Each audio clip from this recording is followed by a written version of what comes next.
suivre partout dans la ville de Kisangani. C'est votre émission Écho de l'environnement. Aujourd'hui, nous recevons le chef des travaux à Casimir Nebes Mololo. Il est de la faculté des sciences.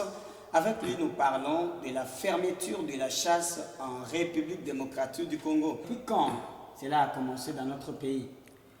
Bon, je vais d'abord commencer par une introduction concernant la chasse. Donc, c'est chaque année. Et en République démocratique du Congo, chaque province a sa réalité. Il y a des dates précises indiquées pour la fermeture de la chasse des gibiers à poil, qu'on appelle viande de bousse et des gibiers à plumes. Et cela a commencé d'abord, si on voit ici dans notre milieu, d'abord la chasse, c'est tout le monde, presque, il y a des gens qui le font pour chercher la nourriture et chercher des revenus.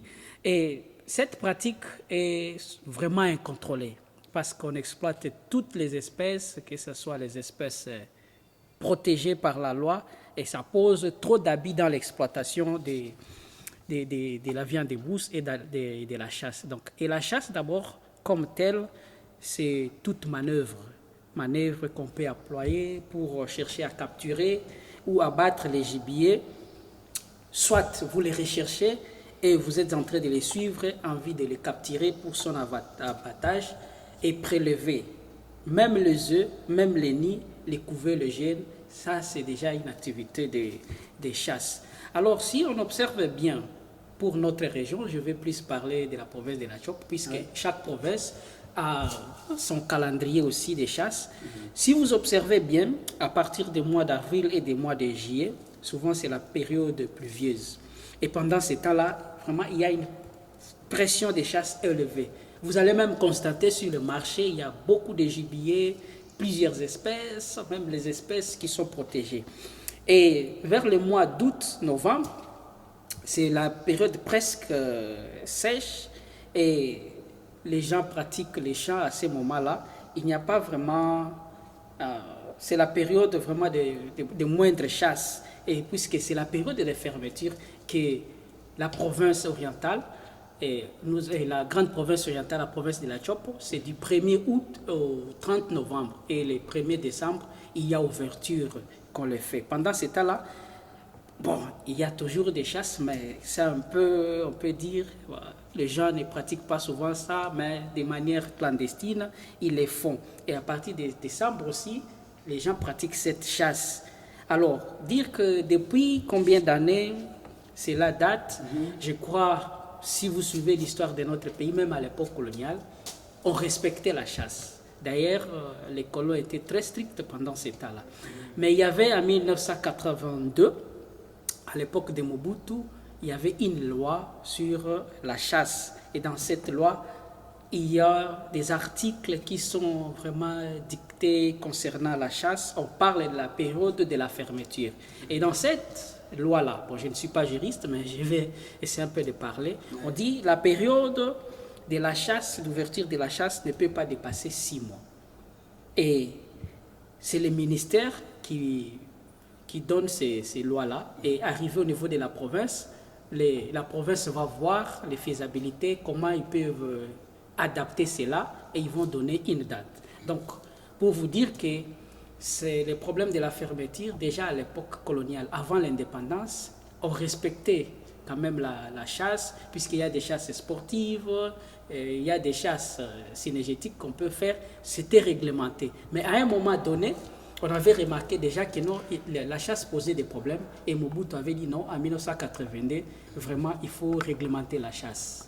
Donc officiellement, vraiment, par rapport, après l'indépendance, c'est en 1982 que l'ex-président Mobutu a réglementé cette activité. Oh oui, il y a eu des arrêtés aussi avec Banamouere, Anselme Nerunga, le ministre de l'Environnement qui sont passés. Il y avait des arrêtés pour appuyer aussi. Et même dans ces arrêtés-là, on avait même donné la liste de certaines espèces qui sont totalement protégées et partiellement protégées. Donc là, vous parlez, vous dites qu'il y a des espèces qui ne peuvent pas être abattues même si vous faites votre chasse à n'importe quelle période de l'année. Il y a des espèces que vous ne pouvez pas toucher. Non, en tout cas, ces espèces-là sont interdites parce que c'est aussi un patrimoine de l'État. Vous savez, la faune, selon cette loi-là, c'est pour le gouvernement congolais. Et il y a des espèces là, comme elles sont protégées, c'est pour l'intérêt d'abord du pays et de l'humanité. On interdit d'abattre ces espèces-là sans avoir une autorisation. Nous avons par exemple les gorilles, même les chimpanzés, parce que ce sont des espèces qui sont des fois vulnérables. Et alors, la loi nous interdit de le faire. Et au niveau de notre loi, nous avons ces lois-là, classent ça les espèces protégées, totalement protégées, les espèces partiellement protégées. Et si vous allez à l'échelle internationale, il y a la loi CITES aussi, et la liste rouge des UICN, Union internationale pour la conservation de la nature, a un regard aussi sur ces espèces-là. Et nous, la RDC, nous avons ratifié beaucoup de lois sur ça. Et là est motivé par le fait que vous voyez, d'abord, ce n'est pas pour rien qu'on avait choisi cette période-là de août jusqu'à novembre.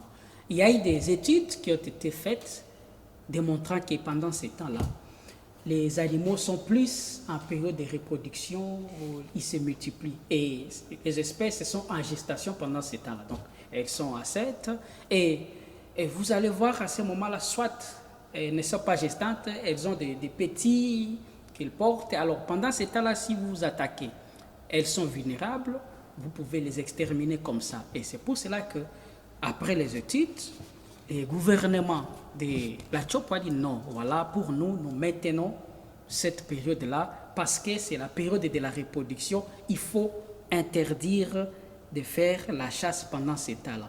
Puisque si on commence à s'attaquer, vous voyez, même dans notre société, les sociologues ou les démographes le savent, quand déjà vous êtes dans une société, vous commencez à exterminer les jeunes. Est-ce que vraiment il y a la chance dans ces pays-là? Et c'est la même chose aussi dans le monde animal. Donc, c'est pour d'abord que ces espèces qui sont là, qui sont en période de reproduction, pour leur donner la chance de se multiplier et reconstituer aussi la société animale, comment ils vont se reconstituer pour que la prochaine fois, les gens aussi puissent prélever. Et c'est pour cela qu'on dit, bon voilà, pendant ce temps, vraiment, il faut interdire la chasse. Et donc, dans notre province, dans la grande province orientale, comme cela intervient toujours au mois d'août, ça voulait dire qu'ici, chez nous, les animaux se reproduisent souvent entre août et novembre. Bon, c'est la majorité des cas. Il y a eu des études, en tout cas, qui ont prouvé que non, pendant ces temps-là, cela n'est pas exclu que peut-être les animaux peuvent aussi se reproduire au mois de janvier, au mois de mai, mais la majorité, selon les constats qu'on a vu pendant cette période-là, vraiment, il y a une intense reproduction des animaux et ils sont en gestation. Maintenant, qu'en est-il de la pêche également? Pourquoi on doit seulement fermer la chasse, le gibier et la pêche? On doit consommer, continuer à faire la pêche tout au long de l'année. Là, on n'a pas peur qu'on puisse exterminer tous les poissons. Oui, ça aussi, ça pose un problème. Mais je sais que je n'ai pas vraiment de grandes informations. Il y a des collègues qui font les poissons. Mais vous allez voir, même dans les textes ici, qu'on parle de la réglementation de la chasse, on ne fait pas mention aux poissons. Si vous constatez que ça pose déjà des problèmes, il y a des usages, des techniques, les gens utilisent des moustiquaires. Moi, je pense aussi les ichtyologues avec le gouvernement peuvent rester ensemble et voir aussi comment interdire, puisque actuellement, si vous allez même au Chitouagenya, il n'y a plus de production de poissons comme c'était à l'époque. Les zones de frères des poissons sont attaquées, donc les zones de frères, là où les poissons se reproduisent, sont attaquées, on prélève même des frétins, des alevins, ce qui n'est pas bon. Mais je pense à la longue, nous devons aussi encourager les ministères à avoir un regard sur ces espèces. Même si vous regardez sur la liste des UICN, il n'y a pas vraiment grand-chose de poissons qui peuvent être vraiment protégés. Bon, dommage, hein?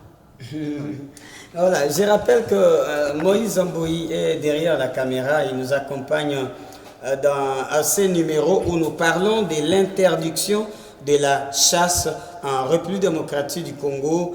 Et nous sommes avec les chefs des travaux Casimir Nebes Mololo. Il est de la faculté des sciences, c'est lui qui est en train de nous parler par rapport à cela. Alors, c'était Casimir, depuis que cette loi est appliquée en République démocratique du Congo, on prend des arrêtés. On dit que non, depuis le mois d'août jusqu'au mois de novembre, on ne fait pas la chasse. Comment vous jugez l'application de ces mesures? Est-ce que c'est respecté? Est-ce que ça produit des bons résultats? C'était Casimir. Bon, je suis un peu déçu de vous dire que ça, c'est mon constat personnel. Vous allez constater des fois, ça n'a pas encore produit d'effet.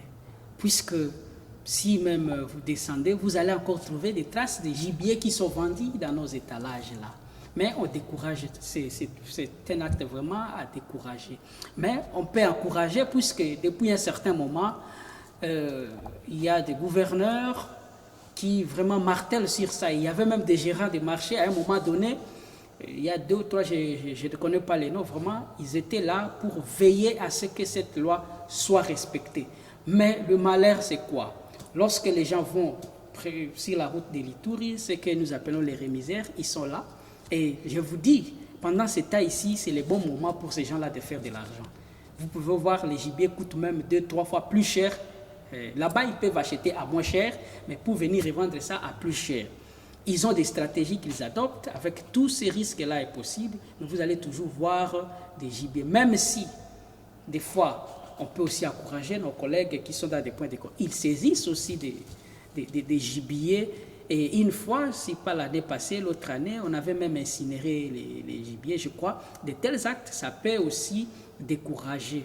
Nous, on conseille même aux vendeuses, pendant ces périodes-là, vous pouvez faire un autre commerce, ça peut produire. Laissez ne fût-ce que ces petits moments-là, que les animaux puissent se reproduire. Et même dans les villages, il y a aussi, des fois, il y a des chasseurs qui respectent, mais rares sont ceux-là qui respectent. Ils vont dire, bon, voilà, alors, biso tokoli anini, tozobika na zamba. Alors, esengeli, tokende tobomanyama na biso. L'État ne s'occupe pas de nous, alors nous, on doit faire notre chasse. Et c'était Casimir, du côté des autorités, hein, le ministère de l'Environnement, la coordination de l'environnement, est-ce que de leur côté, par rapport aux mécanismes qu'ils mettent en place pour faire respecter ça, vous pensez qu'eux-mêmes d'abord, ils respectent cette mesure? Bon, en tant qu'autorité de tutelle, ils sont obligés de respecter ça. Mais selon votre constat? Alors, selon mon constat, eux, ils donnent des injonctions. C'est à eux maintenant de veiller que cette loi est vraiment respectée, puisque eux, ils savent, même pendant ce temps, ils en parlent aussi. Hein. Ils disent, voilà, c'est la période de fermeture des chasses. Bon, les gens sont malins. Ils peuvent voir une autorité passer, alors ils cachent leur viande, mais je les encourage à faire vraiment, ils font leurs travaux bien pour vraiment veiller à ce que nous ne puissions pas avoir l'extinction de nos espèces animales ici. Est-ce que c'était Casimir, je repose encore cette question. Oui. Depuis qu'on prend la mesure portant interdiction de la chasse dans notre pays, dans notre province, selon vous, avec les scientifiques que vous avez, est-ce que c'est respecté? Et si ce n'est pas respecté, qui sont les responsables de ce non-respect? Bon, je pense que le problème des non-responsables, ça se pose au niveau d'abord de la sensibilisation. Vous savez que nous avons ces problèmes-là. Nous avons de bonnes lois, mais s'il n'y a pas de sensibilisation, ça va toujours poser des problèmes. Et si la force reste à la loi, l'État aujourd'hui est obligé, il peut se déployer, commencer à exercer des forces, mais moi je les encourage. S'il y a des infractions, les gens respectent. Les gens vont respecter ça. L'État fait son travail pendant ces temps de fermeture à veiller à ça, mais il doit vraiment renforcer, être strict, dire non, voilà, on ne peut pas voir les gibiers pendant ces temps-là. Ça ne doit pas se limiter. Et peut-être au mois de juillet, préparer aussi ces mamans et ces chasseurs, dire bon voilà, à telle période, il y aura fermeture, vous ne devez plus chasser. Et s'il y a des stocks de gibier pendant les mois d'août, je crois qu'on laisse toujours un moratoire de 15 jours jusqu'au 15 août ou une semaine pour essayer d'écouler. Et l'État doit vraiment faire les suivis et avoir un œil regardant. Et le problème, c'est, je pense qu'au niveau de la coordination de l'environnement, des fois peut-être on n'engage pas et ça peut poser aussi des problèmes. Et il faut aussi chercher des spécialistes. Nous avons des jeunes qui terminent ici chez nous. Si on les engage, peut-être ils savent aussi détecter les gibiers, ils savent dire voilà, ça c'est telle espèce et ça peut aussi aider. Ces jeunes-là peuvent constituer un renforcement des capacités pour l'État et la coordination de l'environnement pour vraiment aider à veiller à ça. Merci beaucoup. C'était Nebes pour cette intervention. Merci pour votre contribution dans le cadre de cette émission Écho de l'environnement. C'est également de la sensibilisation. Merci à vous qui nous avez suivis de partout dans la ville de Kisangani. Merci à Moïse Mboui qui était derrière la caméra, qui a assuré la partie technique pour la production de cette émission. Merci à la réalisation. Merci au chef de programme ainsi qu'à toute l'équipe de Canal Orient qui a concouru à la production de cette émission. Écho de l'environnement vous fixe encore un prochain rendez-vous pour un autre nouveau numéro. Dans l'entretemps, restez toujours fidèles au programme de Canal Orient. Merci, au revoir.